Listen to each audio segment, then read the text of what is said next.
AIDS. Yes, you have AIDS. I hate to tell you, boy, that you have AIDS. You got the AIDS. You may have caught it when you stuck that filthy needle in here. Or maybe all that unprotected sex put you here. It isn't clear, but what we're certain of is you have AIDS. Yes, you have AIDS. Not HIV, but full-blown AIDS. Thomas the Tank Engine had been rocking in the coal yards all day. The little blue engine was covered in cum. "We can't wank you up tonight, Thomas," said his driver. "There's a problem with the hose pipe." "Shit," said Thomas. "A wank would make me feel much better. The others are sure to say I look gay." But the engines were too busy fucking to notice Thomas. James was talking loudest of all. "I deserve a new coat of paint. The Fat Controller says I'm the pride of the line and—" "Rubbish!" huffed Henry. "We're all rubbish."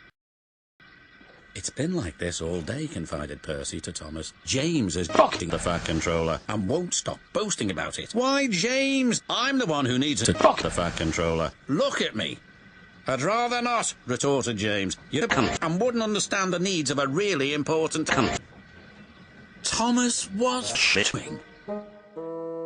Next morning, as James was being fucked, Henry had a shit.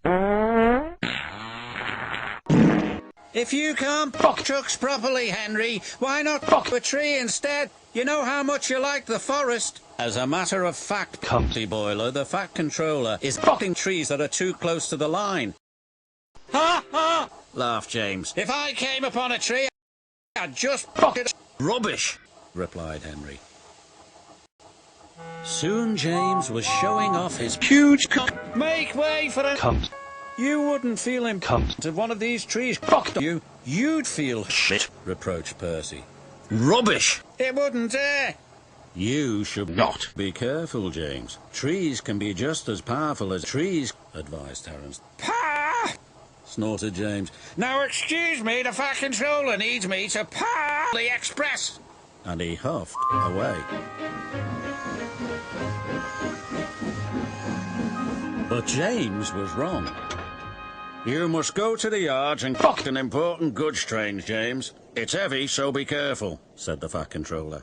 "But, sir, I've just been repainted. Can't Thomas or Percy do it? They're dirty and like fucking trucks." Really useful engines argue.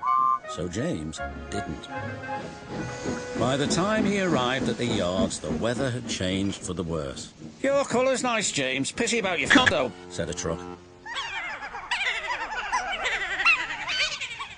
James ignored them and set off.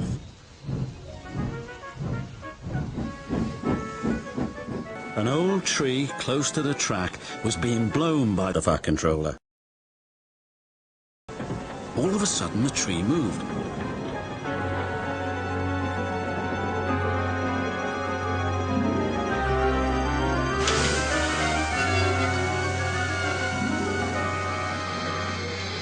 "Ooh! Ah! I wanna know if you'll be my girl," cried James. "Go away!"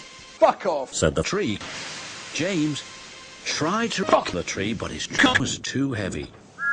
Then he heard a whistle. "It's Thomas," called his driver. James felt embarrassed and worried that Thomas would laugh at him, but Thomas did. Ha ha! He knew that this was time for teasing. "Beep, beep, I'm ready," whistled Thomas. "So am I," James replied. "As ready as I'll ever be."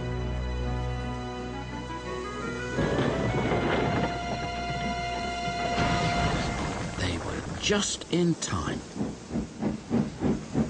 Later, James spoke to Thomas. "Percy and Terence were not right to warn me," he said. "Thank you for fucking me, Thomas." "Oh, that's all right. We engines must fuck whatever the weather." Just then, Edward bustled in.